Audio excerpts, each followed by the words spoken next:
A ver, pensemos en esto por un segundo. ¿Cómo se organiza una sociedad cuando su rey, su gobernante principal, es Dios mismo? ¿Qué cara tienen la justicia, la propiedad o incluso las reglas para ir a la guerra? Bueno, hoy vamos a meternos de lleno en las antiguas leyes de Israel para ver cómo intentaron responder a estas preguntas pero tan grandes. Y antes de arrancar, es súper importante decir de dónde viene todo esto. Nuestro análisis está inspirado en las reflexiones del padre Mike Schmitz en su increíble programa La Biblia en un año, específicamente en el día 67.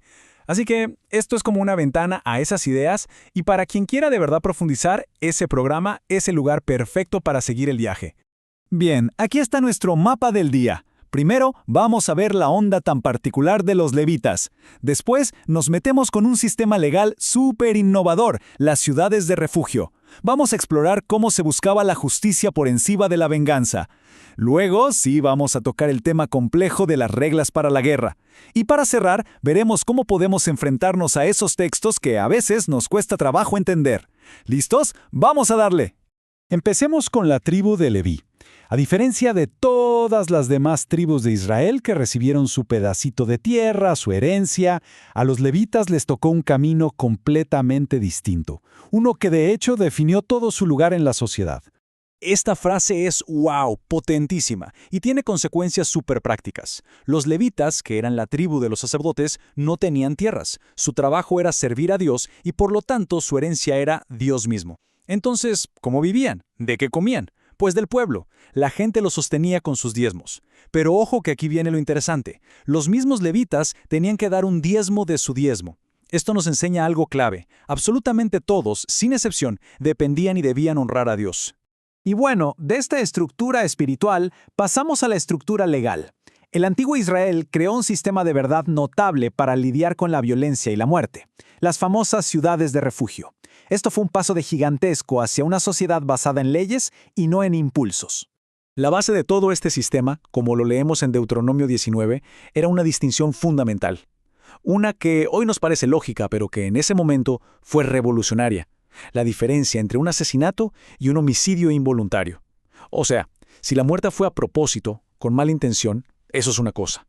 Pero si fue un accidente, un terrible accidente, como el ejemplo que da la Biblia del hacha que se escapa, eso es algo completamente distinto. Ahora, el punto crucial es, ¿por qué hacer esta distinción? Y no era solo un detalle técnico legal. El verdadero objetivo era romper el ciclo de la venganza personal. Era decirle adiós a esa mentalidad del ojo por ojo impulsivo y reemplazarla con un proceso de justicia real, imparcial. El proceso era clarísimo. Si alguien causaba una muerte por accidente, tenía que correr literalmente a una de estas ciudades de refugio. Una vez ahí, el llamado vengador de la sangre, que solía ser un pariente del difunto buscando venganza, no podía tocarlo. La ciudad le daba protección hasta que los ancianos pudieran organizar un juicio justo, basado en evidencia, con 2 o 3 testigos. Esto transformaba lo que pudo ser un crimen pasional en un asunto de ley y orden. Un cambiazo. Ok, ahora vamos a entrar a uno de los pasajes más desafiantes de todo el Antiguo Testamento, las leyes sobre la guerra en Deuteronomio 20. Es un texto que nos puede sonar violento, duro, difícil de asimilar, pero es súper importante que lo analicemos en su contexto para intentar entenderlo. El protocolo de guerra para Israel era, en primer lugar, ofrecer la paz. Si una ciudad lejana aceptaba rendirse, se respetaba la vida de su gente. Pero aquí viene la excepción. Una excepción tremenda y terrible, las naciones que vivían en la tierra de Canaán. Para ellas, el mandato era completamente diferente. Era una orden de destrucción total. Para tratar de entender un mandato tan severo, la fuente que estamos analizando, el padre Mike Schmitz, nos da una perspectiva clave.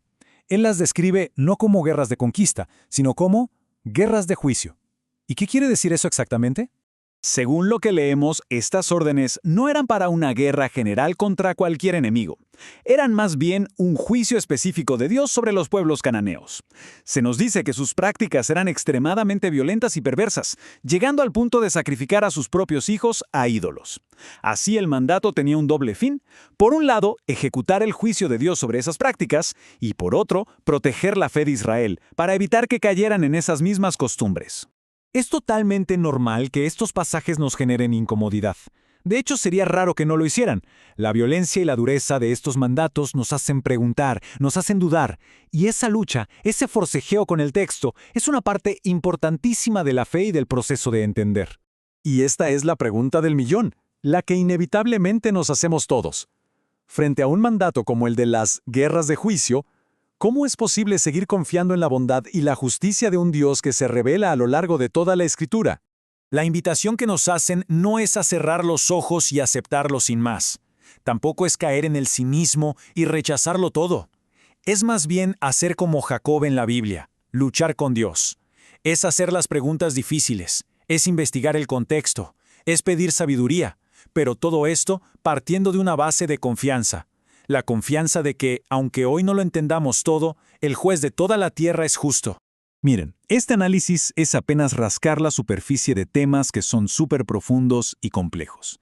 Para quienes de verdad quieran continuar esta lucha con el texto de una manera guiada, con alguien que los acompañe, el programa La Biblia en un año es una herramienta espectacular, porque permite explorar estas historias en su contexto completo, día a día.